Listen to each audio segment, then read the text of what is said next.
Y estamos con uno de los miembros de la megacomisión, el congresista Juan Pari, que gentilmente nos acompaña esta noche. ¿Cómo está, congresista Pari? Un gusto tenerlo con nosotros. Muy buenas noches. ¿En qué se justifica este pedido? Porque teníamos, hasta hace muy poco, Sergio Tejada decía, vamos a hacer todo lo posible por terminar el trabajo el 15 de noviembre. ¿Qué es lo que ha dilatado las cosas? El tema es concreto y creo que todo el país conoce cómo Alan García se planteó una estrategia de dilatar los procesos, de buscar esta acción de amparo y generó una... Pero acogida. Acogida o no, en todo caso, lo que se explica aquí es un tema de dilatación del tiempo, y esa dilatación del tiempo obviamente tiene su costo. Y nosotros queremos hacer un trabajo totalmente racional, un trabajo totalmente objetivo, y no hacer las cosas apresuradas. Y por lo tanto se necesita debatir bien, sacar conclusiones en forma así correcta, sin llegar a ningún tipo de apresuramiento. Básicamente el enfoque ¿dónde está? O sea, la preocupación principalmente ¿dónde está? ¿En el caso de narcoindultos o en qué otro elemento más cree usted que puede significar o que debería significar una investigación, no sé si en la Fiscalía, en las autoridades judiciales, pero que ameritaría un seguimiento mayor? Estamos ya con la información casi concluida. El tema es que hay que sistematizar, hay que analizar, hay que cruzar información, hay que ver consistencias de un testimonio con el otro, consistencias... Pero no le quiero pedir adelantar opinión, congresista Pari, pero digamos, si le preguntara, ¿en qué rubro, en qué ámbito creen ustedes que podrían estar las mayores necesidades, por lo menos, de continuar una investigación en otro fuero, dónde estarían? Yo creo que el tema de narcoindultos es el tema más Porque fuerte. claro que en el tema de agua para todos y colegios emblemáticos la cosa no fue nada bien, ¿no es cierto? Ahí se hicieron señalamientos, pero creo que no han llegado a muy buen término, ¿no? Hay pistas interesantes, en todo caso lo debatiremos eso en el pleno. Pero el tema fuerte, obviamente, está. Ahí es. Ya. Y respecto a ese tema, lo que vimos es acabamos de leer este planteamiento del fiscal Delgado de este caso en los que hay 12 casos de indultos y o conmutaciones, no sé cuáles son, en los que hay anotaciones del propio García respecto a incluso reducir el plazo, incluso por debajo del que había planteado la propia Comisión de Indultos. Pero sin embargo lo que he visto es que el propio fiscal Peláez Bardales, el fiscal de la Nación, ha dicho que eso para él no representa ningún tipo de riesgo para, digamos investigar por ese otro tema en particular al expresidente. Yo creo que hay una cosa que no se está viendo. El señor Alan García se protege. Es mi atribución presidencial, claro, dar las conmutaciones de pena. Claro, la Constitución lo indica así, pero el primer artículo que indica cuáles son las atribuciones del presidente es que debe respetar la Constitución. Y la Constitución, y aquí claramente indica en el artículo 8 de la Constitución, que está totalmente claro, el Estado combate y sanciona el tráfico ilícito de drogas. Eso lo exige la Constitución. ¿Y eso qué tiene que ver con la atribución del presidente?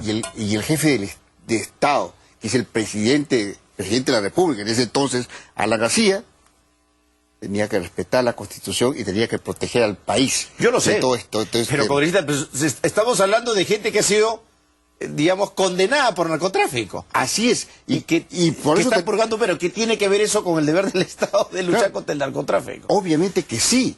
Se han liberado gente que está comprometida con tráfico ilícito de drogas en manera agravada. Y no es que, como él dijo, no se trata de Pablos Escobares ni nada por el estilo, pero son narcotraficantes que se han sido liberados. Pero yo creo que hay una confusión, sin ánimo de defender a García, o sea, porque yo creo que sí, pero pienso que han habido una serie de irregularidades y por lo menos gravísimos errores en otorgar indultos y conmutaciones a alguna gente. Eso es clarísimo y eso sí tendría que investigar. Pero respecto a lo otro, ahí no hay colisión constitucional, congresista. Una cosa es la atribución presidencial de dar indultos en cualquier tipo de penas o de condenas, y otra cosa es el deber luchar contra la cosa. Una cosa no tiene nada que ver con la otra, discúlpenme. Es defender al Estado, defender al país. Ya pues, pero eso es una función, igual los congresistas tienen el mismo deber, igual el Poder Judicial. Y es el deber de todos los poderes todas las autoridades, en realidad. Y fundamentalmente el jefe del Estado, y ese deber él no puede renunciar. Y estar dando conmutaciones a delitos agravados, no es el pobrecito, como él dice, no es el paquetero, no es el microcomercializador. El burrier. No es eso. Ahí podemos inclusive decir, bueno, pues y puede pasar la cosa. No, ahí se trata de gente que realmente está comprometida y ha sido totalmente clara la cosa. Ahora, que él nos diga, no, son paqueteros, después ya le agregó la cosa y dijo, no, llegan a un kilito y será para salvar de la pobreza a la gente. Eso no es justificación. Ahora, los elementos hechos, indiciarios, nuevamente, y no quiero ningún tipo de adelanto de opinión con esto, porque usted forma parte de un grupo que tiene que debatir y votar, me imagino que aquí no hay ningún tipo de dictamen ni predictamen armado. Así es. Entonces, bajo ese contexto le pregunto, los elementos que se han discutido hasta el día de hoy, las irregularidades, las cosas que se han planteado, ¿ameritarían algún tipo de investigación particular sobre García con el riesgo de algún tipo de acusación penal? O simplemente son elementos que el Congreso va a proporcionar a la Fiscalía para que la Fiscalía haga su propia investigación. ¿De qué estamos hablando acá? ¿Cuál es la gravedad de las cosas? De acuerdo a nuestro rol como comisión de investigación, llegamos a conclusiones y recomendaciones. Okay. Esas conclusiones y esas recomendaciones son puestas en consideración al Pleno. Si el Pleno considera de que tenga que proseguir en otro escenario, que significa acusaciones constitucionales, es acción y decisión del Pleno.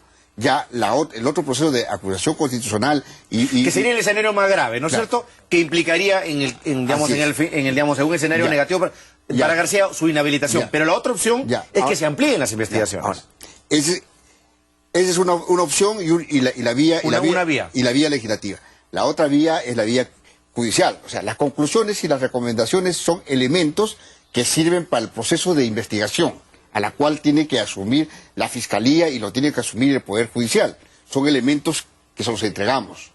En todo caso, son elementos a la cual a considerarse. Ahora, lo que sí nos preocupa es de que la Fiscalía no está asumiendo, por ejemplo, la solicitud que hace el fiscal que está tomando el caso de Alan García. Eso sí es preocupante. Habría que entenderse que haya un tipo de respuesta mucho más coherente, mucho más creíble para la población. Hay que indicar que la Fiscalía necesita recuperar su confiabilidad ante el país. Y lamentablemente no me parece nada correcto de que se esté rechazando la solicitud del fiscal encargado del caso de Alan García y que esto pueda llenarse un conjunto de especulaciones de que haya un encubrimiento. El fiscal lo que pasa es que la atribución presidencial, pues según la Constitución, es amplia, ¿no? O sea, el presidente de la República puede rechazar el pedido de la Comisión de Indultos, puede incluso mejorar las condiciones, digamos, la resolución que plantea la Comisión de Indultos, las condiciones para el reo. O sea, hay una serie de prerrogativas que no están lo suficientemente reguladas y en ese marco, pues, es complicado, digamos, identificar algún tipo de irregularidad de parte del expresidente. Sin embargo, lo que sí, y lo hemos dicho acá varias veces, sería muy preocupante, es que se haya establecido una red sistemática de corrupción en las cárceles para otorgar esos indultos, y lo peor que podría pasar es que el presidente haya conocido eso. Ahí sí yo les doy toda la razón y sería gravísimo, pero eso hay que probarlo, ¿no es cierto? Hay que probar que había esa red, que había esa intención y que García conocía de eso. Creo que ese rol de los congresistas, por un lado, de entregar elementos y, por supuesto, el Ministerio Público de llevar las investigaciones a buen término. Bueno, creo que eso sería lo serio, ¿no es cierto? Claro, y las conclusiones lo daremos en el debido momento. Como usted sabe, nosotros no podemos adelantar conclusiones y no puedo adelantar un conjunto de elementos. Las cosas que han salido en público son cosas a las cuales me refiero. Y mi referencia a la Constitución es la Constitución a la cual todos los peruanos respetamos. En todo caso, llegará su momento donde nosotros, los miembros de la Comisión, sustentaremos si hay o no hay esos indicios. Y con esos elementos, el Congreso debatirá, el Congreso tomará una posición frente a este caso. En todo caso, la preocupación de la población que hace usted referencia, es una situación que tiene que ventilarse, tiene que aclararse para el país. Y ojalá que se haga de la manera más objetiva, sensata, amplia y transparente. Ojalá que las pasiones políticas finalmente aquí no traicionen a ninguna de las partes. Finalmente, y saliéndonos del tema, el doctor García está siendo muy crítico con la denominada ley Antauro, ¿no es cierto? Él ha dicho que cómo es posible que esta norma puede poner en riesgo la seguridad del país porque justamente estarían saliendo a la calle o beneficiándose de una serie de delincuentes que justamente generan preocupación y zozobra en la sociedad. Yo soy uno de los primeros de decir que es increíble que el presidente García haga eso cuando tiene esta investigación de los narcoindultos acá.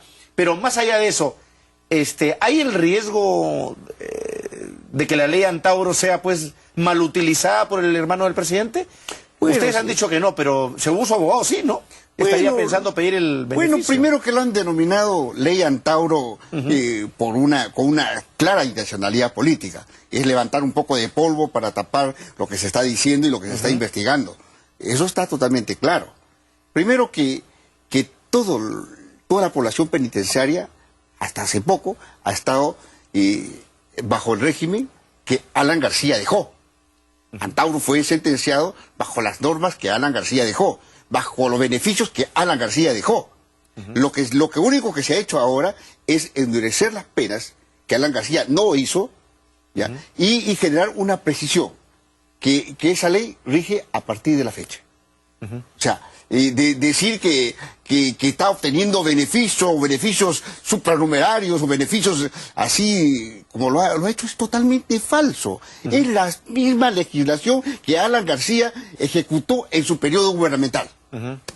Claro, pero sin embargo, si uno se pone a pensar mal, y hay que a veces pensar mal, congresistas dirían, no, pues sí, efectivamente, Antauro se beneficia, porque el abogado, es más, ya dijo, si se pone en vigencia esa norma, vamos a pedir acogernos. Entonces, ahí el problema, ¿no? Yo sé que son 44.000 personas, pero una de esas 44.000 sería el hermanísimo. Sí, pero lo que se trata aquí es levantar polvo político. Polvo político y decir, caramba, ahí están las cosas, caramba, yo sí lucho. Él estuvo con todo un régimen totalmente blando, un régimen penitenciario totalmente blando, y todos los beneficios totalmente blandos, y aumentando más con toda la cantidad de indultos y conmutaciones que ha tenido. En todo caso, ¿qué nos puede decir en relación a la defensa de la seguridad ciudadana? Yo sí también ahí veo una inconsistencia. Congresista Pari, muchas gracias por estar con nosotros. Veremos cómo avanza el trabajo de la mega comisión. Ojalá que avance rápido y ojalá que no tengan que pedir ampliación de ese nuevo plazo que ya estamos diciendo que es en la segunda quincena de enero del 2014, ¿no? Ojalá que nos amplíe más y ya tengamos un documento consistente para que el Pleno y la opinión pública pueda debatirlo y dar su opinión. Muchísimas gracias. Gracias a usted por estar con nosotros.